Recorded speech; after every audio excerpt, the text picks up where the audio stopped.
Welcome to this week's Race Room. Coming up on today's show, we've got all the latest from the MotoGP, Rally Australia and that inaugural race on Formula E. And I want to know what you think of the Formula One radio clampdown. I want you to get involved. We're going to have a hashtag of radio rules. That's all coming up on today's show.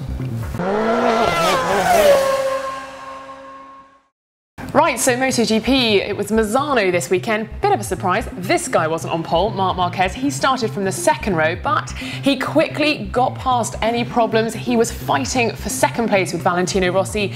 These two guys then managed to pass the leader, Jorge Lorenzo. And then this happened. Yeah, not what you expect to see from the current world champion, Marquez, getting so close to Rossi, who was in the lead, and then he just let it go.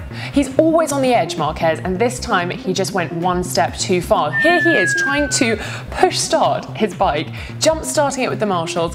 He managed to get it going again, but rejoined the race dead last, managed to work his way up a few places, but it meant that Valentino Rossi won at his home race. Awesome, he hasn't won since last year in Assen, and to win in front of his home crowd, pretty cool. And it was the 50th anniversary for Yamaha Racing's first World Championship. So what a weekend for those boys.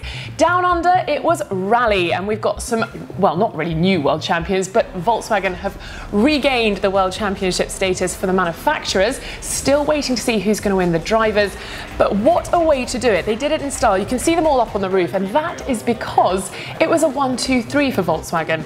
It was Jari-Matti Latvala in second, behind Sebastian Ogier and Andreas Mikkelsen in third. Now, Andreas here pictured with the cute little kangaroo. He's now out of contention for the Drivers' World Championship, which leaves it between Jari-Matti Latvala and Sebastian Ogier. 50 points separate them, not a lot, that's 2 rally wins. There are 3 rallies still to go. Who will win the Drivers' Championship? One thing's for certain, it'll be Volkswagen. So it's a double championship win for that team already, and we still don't know the result. Pretty cool, WRC. Formula E out in Beijing, the inaugural race for them.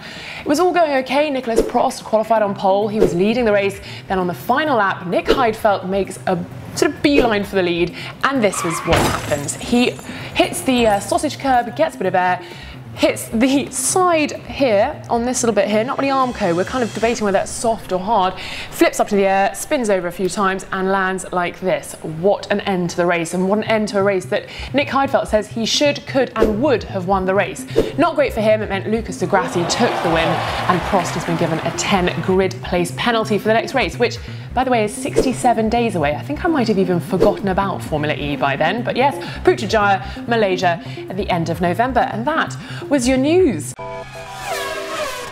So at the top of the show, I told you that we're running a hashtag today, Radio Rules, and it's all because of this controversial ban of radio messages during races. Now, what are they allowed to still do in the F1 world? They are still allowed to use the radio to tell a driver when he's allowed to or meant to stop for new tyres, so essentially a pit stop. They're allowed to issue team orders, telling them when they can overtake or let a teammate past. They can warn a driver about traffic, so if there's traffic during qualifying or a race, and they can also tell them about safety warnings relating to yellow flags or dangerous situations on the track. So that all sounds quite sensible. What do you think? Should they be allowed to do more? After Tweets of the Week, I'll tell you what they're not allowed to do, and I can tell you I was pretty surprised about what's on that list. So get involved, hashtag Radio Rules. Time for Tweets of the Week. Right, our first tweet this week comes from Fernando Alonso. We should make it happen. Now, what's he alluding to? This. I can't quite work out what he's really meaning, but this is changing all the haircuts. So you can see Valtteri Bottas, he's got Fernando Alonso's haircut. You got Nico Rosberg sporting Daniel Ricciardo's. Lewis Hamilton, I think, looks the strangest. But yeah, some really odd, or maybe actually Kimi Räikkönen. What do you think? Tell me which one you think maybe suits it best and which one doesn't suit it well. And maybe we'll try and get the Formula One guys to switch haircuts. That would be quite crazy for a race. The next tweet's from WTF1.co.uk with LOL from Andre Lotterer, and it's because Nick Heidfeld tweeted after the Formula E race in Beijing saying that he was absolutely fine physically, could, would, should, as I said, have won that race. Now nothing, .. hashtag racing, and Andre has tweeted saying how many air miles did you get, because of course he got some serious air on that crash. Seriously dangerous, and let's hope there aren't any more crashes like that in Formula E going forward. And our final tweet, still WTF1, I must write and say thank you to their tweet sometime. Good one, talking about these radio messages, which I've explained to you about. about the rules. This is what they're suggesting the pit boards might end up looking like. Yeah, showing the drivers their telemetry on the pit boards as they go past. It's a thought, but yeah, make sure you get involved. This is what we're now not allowed to say on the radio. Okay, are you ready for this?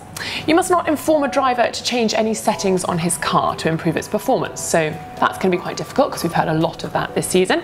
You're not allowed to inform a driver about his fuel consumption and how to manage his pace. A lot of the drivers being told about their fuel consumption, especially Nico and Lewis. Of course, Lewis much better at managing his fuel consumption.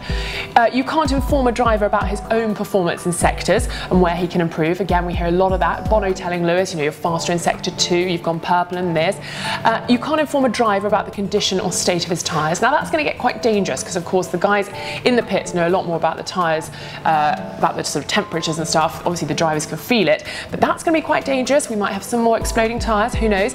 And you can't inform a driver on how best to approach the formation lap or the setting changes to make a better start. And of course Lewis Hamilton had that problem with the race start mode in the last race. So things like that are going to cause some serious problems. I think we might have cars sitting on the grid at the start. We might have cars not being able to complete races.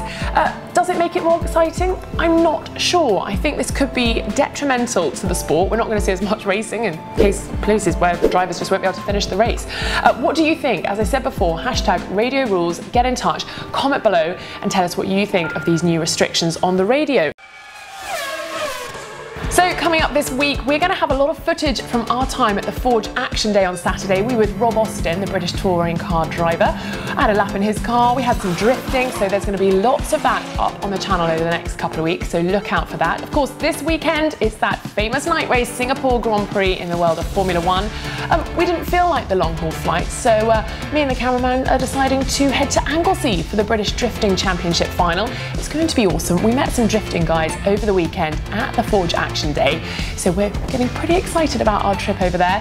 Keep an eye on the channel because there's lots for you to enjoy. I'll be back with more Race Room next week. Ferrari, the cars that make Formula One sing.